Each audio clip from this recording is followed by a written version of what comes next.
Bonjour. Bon, suite du cours de cinétique, j'ai mis en ligne dans la rubrique dynamique deux polycopiés, un sur la cinétique, un sur la dynamique, que je vous encourage à aller voir. Dans le poly de cinétique, vous avez un chapitre complet sur le centre d'inertie, que nous avons déjà fait en cours, et nous avons commencé le chapitre opérateur d'inertie. Donc je vais prendre la suite aujourd'hui. Donc vous avez tout le chapitre sur le centre d'inertie, donc tout ça nous avons vu. Vous avez même le calcul sur un cône qu'on avait vu en cours. Bon, le théorème de Guldin, je ne l'avais pas fait, donc si vous voulez jeter un coup d'œil, vous pouvez.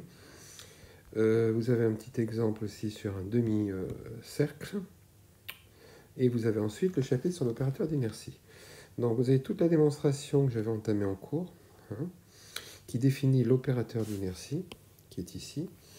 Donc je vais reprendre à partir de là en réexpliquant ce qu'est en fait l'opérateur d'inertie et en traitant donc dans cette vidéo la simplification de l'opérateur d'inertie en fonction des propriétés de symétrie. Alors nous avons, donc je vous ai préparé ce petit fichier. Donc pour rappel, donc, dans la figure qui est ici, nous avons le solide S dans un repère à 3 dimensions x, y, z. Un axe I que volontairement je n'ai pas mis confondu avec x, y ou z. Il est quelconque. Le solide S, un point P, peut être projeté orthogonalement sur l'axe delta.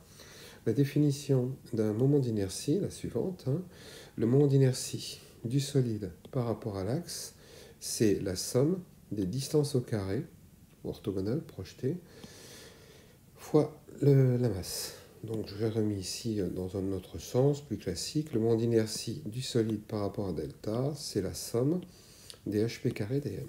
hp étant la distance orthogonale. Donc ça, c'est la définition que vous avez certainement vu en physique pour le moment d'inertie d'un solide par rapport à un axe. Alors, si on traite un problème spatial, nous allons avoir un moment d'inertie autour de x, un moment d'inertie autour de z, un moment d'inertie autour de y. Et nous avions vu en cours qu'on peut le construire de cette façon-là, définir un opérateur dans lequel vous avez un double produit vectoriel. Là, c'est projeté sur i parce que c'est le moment d'inertie par rapport à delta, dont i est le vecteur directeur. Bon, moi, je l'avais mis sous cette forme, ce qui revient au même, si j'inverse le produit vectoriel, moins intégrale des OP, vectoriel OP, vectoriel IDM. Donc, et nous étions arrivés, à cet opérateur, qui est une matrice 3,3, donc appliquée au vecteur U, puisque là on applique au vecteur U, coordonnées U1, U2, U3.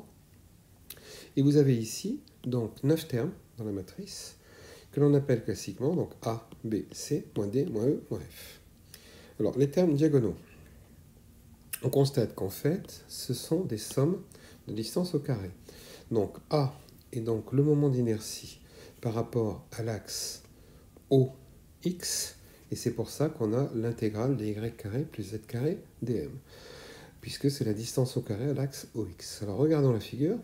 Nous voyons sur la figure que si nous projetons sur l'axe X, nous allons avoir tout simplement le projeté orthogonal de M sur l'axe X. Donc je commence pas par le plus simple, c'est la distance MC. Bon, je n'ai pas dessiné pour ne pas surcharger la figure, mais c'est bien la distance MC. On voit sur cette figure que la distance MC, c'est aussi la distance OA. D'accord? Et on est dans le plan YZ, et en faisant un Pythagore, on a bien y carré plus z carré égale OA carré. D'où ce qui est ici. Si nous prenons ici, nous avons le moment d'inertie suivant l'axe Y. Donc il n'y a pas de Y pour nous, c'est un moyen mémotechnique. Si on projette sur l'axe Y, c'est la distance MD qui est ici. La distance MD, c'est la distance BO. Nous sommes dans cette figure et nous avons bien, donc avec Pythagore, x carré plus z carré est égal à OB carré. Donc c'est ceci. Et le dernier moment d'inertie ici, qui est par rapport à l'axe OZ, c'est le projeté orthogonal de M sur Z, c'est-à-dire la distance EM. Et quand on est dans le plan ici, c'est la distance OH. En faisant Pythagore, nous avons bien OH carré égale x carré plus y carré. Donc ce qui est ici.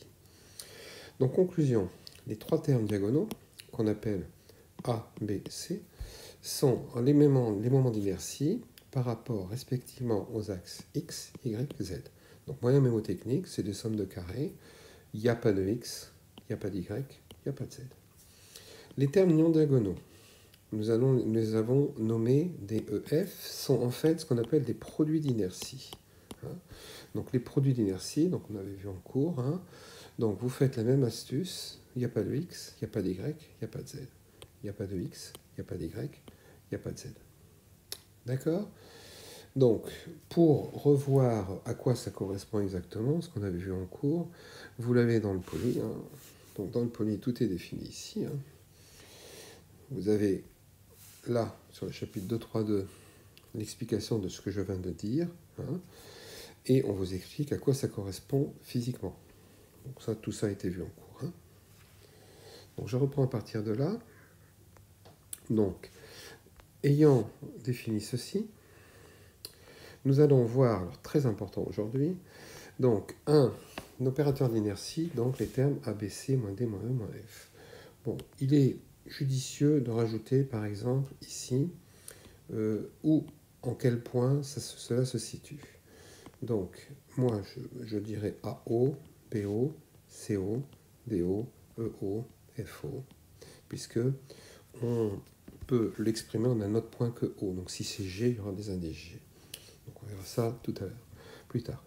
Donc nous avons cette matrice qui est la matrice générale.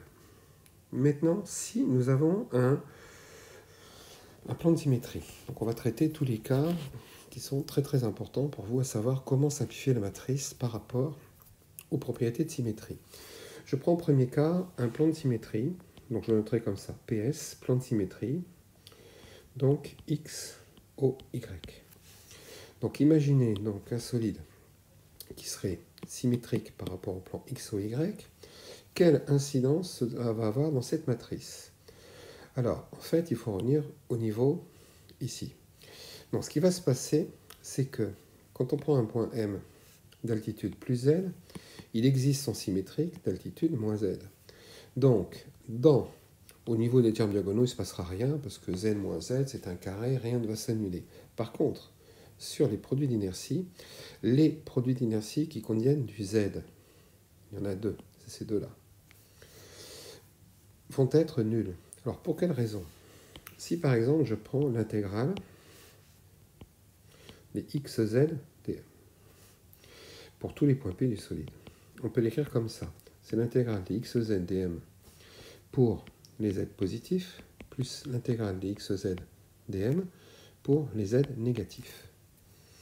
Nous trouvons donc intégrale des xz dm pour les z positifs, moins l'intégrale des xz dm pour les z positifs. Puisque là, j'étais en z négatif, si je repasse en z positif, ça va, je vais remplacer z par moins z. Et on constate que tout simplement, ce produit d'inertie va être nul. De la même façon, l'autre produit d'inertie, l'intégrale des yz dm, sera nul aussi, puisqu'on peut faire exactement la même démonstration. Donc, la matrice va donc avoir deux produits d'inertie nuls. Donc tout simplement, vous le retenez comme ça. Si j'ai un plan de symétrie x ou y, les produits d'inertie contenant du z sont nuls. C'est-à-dire celui-là, celui-là. C'est-à-dire D et E. Donc si on a un plan de symétrie x ou y, D et E sont nuls. Conclusion, la matrice peut s'écrire de la façon suivante. A, B, C. Ensuite 0, 0. Et le F, lui, sera non nul. Donc, dans le repère F. Une matrice, oui, très important, s'écrit toujours dans un repère, ne jamais perdre de vue que c'est un double produit vectoriel, et en un point. Donc deux produits d'inertie nuls. Le dernier produit, le F, de toute façon, lui, c'est du XY, il n'est pas concerné par Z. Voilà. Nous allons faire les trois autres plans principaux. Donc si on a un plan de symétrie qui est Y au Z. Je ne vais pas refaire la figure, c'est la même en fait, c'est la même figure, mais là on serait dans le plan Y au Z, Et ce qui est orthogonal au plan y au z, ça serait x. Donc même raisonnement. Les produits d'inertie qui contiennent du x sont nuls. Donc ceux qui contiennent du x sont celui-là et celui-là. Conclusion, f et e sont nuls. Directement. Donc f et e sont nuls. F et e sont nuls. Ou ce qui revient au même. Donc D est non nul. On vérifie. Le D qui est ici, D qui est là, c'est bien là, il n'a pas de x. Conclusion, la matrice va s'écrire dans ce cas-là. Donc AO, BO, CO. Le D est non nul. Et les deux autres sont nuls dans le repère R. Dernier cas possible, si nous avons un plan de symétrie X, O, Z, les produits d'inertie qui contiennent du Y sont nuls, puisque c'est orthogonal au plan X, O, Z. Donc si on regarde là-haut, ceux qui contiennent du Y sont celui-là, celui-là. Donc celui-là est non nul. Donc EO est non nul. Donc soit on l'écrit directement EO différent de 0, ou, ce qui revient au même, D et F sont nuls. La matrice s'écrira donc AO, BO, CO. Et nous avons donc EO qui est non nul. Et les autres valeurs qui sont nulles. Bon, voilà les trois cas classiques. Donc vous retenez qu'un plan de symétrie va annuler deux produits d'inertie.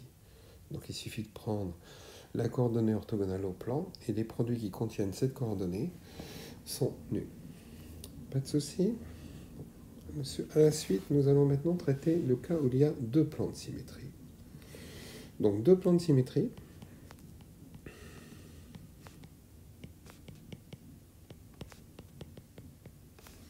Donc c'est une extension de ce qu'on vient de voir.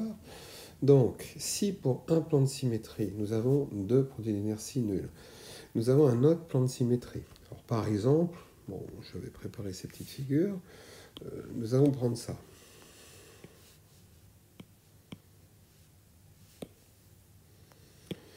Donc c'est un cylindre. Donc si je prends le cas du cylindre,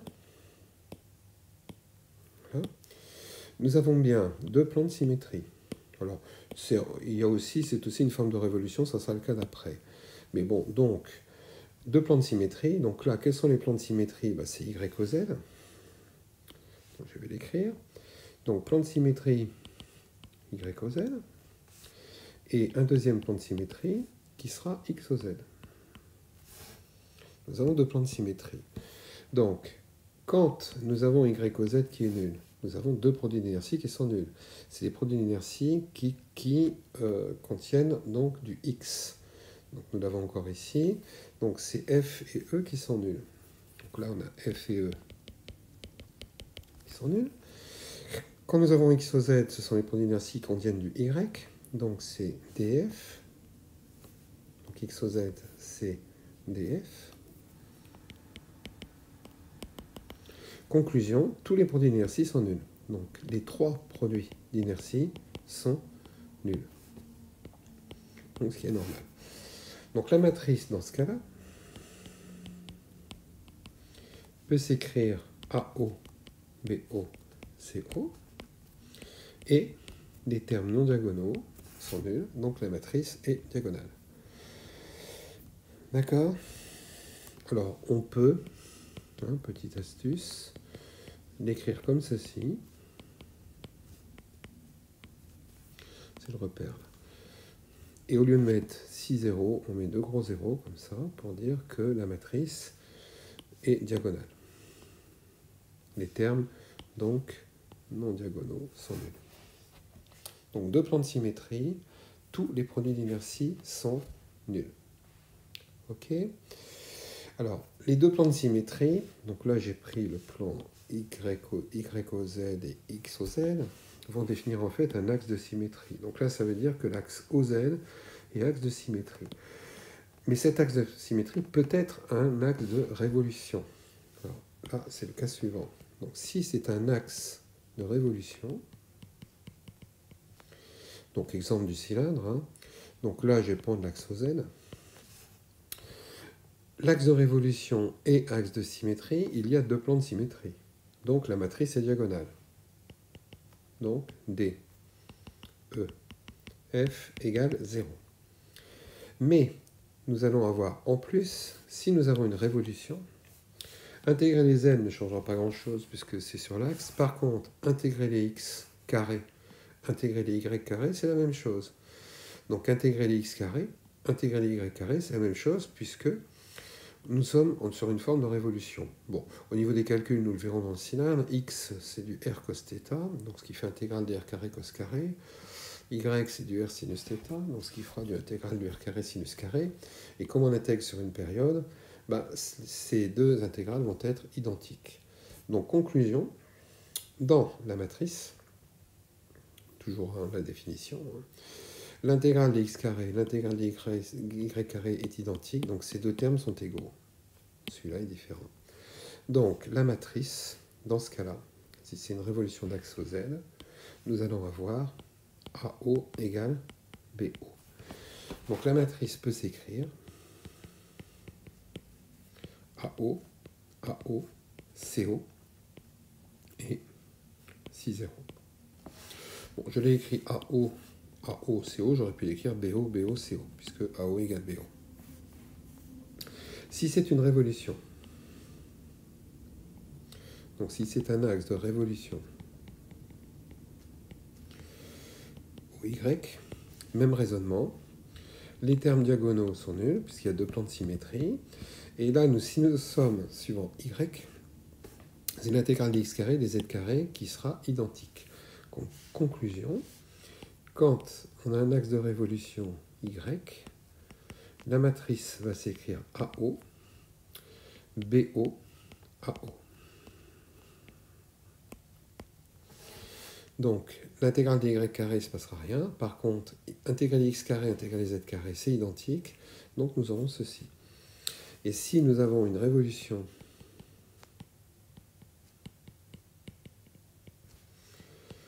au x, même chose, nous allons avoir l'intégrale, si nous sommes sur l'axe x, nous avons toujours une matrice symétrique, diagonale car de deux plans de symétrie. Et là, si nous sommes sur l'axe x, ce sont ces deux termes-là qui vont être égaux. Donc, et nous aurons ici AO, tout simplement. Puisque là, si vous êtes en révolution d'axe x, c'est intégrer les y carrés et les z carrés qui sera identique. Et intégrer les y carrés et les z carrés, donc intégrer les y carrés et les z carrés seront identiques. Donc je ne dis pas de bêtises, on est en révolution d'axe OX, donc intégrer y carré et z carré, c'est la même chose. Donc c'est ce terme-là qui sera différent des autres. D'accord?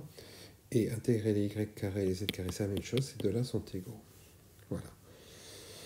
Donc, dernier cas, qui est ici. Donc, je vais déplacer tout ça. Donc, le dernier cas, c'est quand vous avez une symétrie totale par rapport à un point. Donc, c'est le cas classique de la boule ou de la sphère. Donc,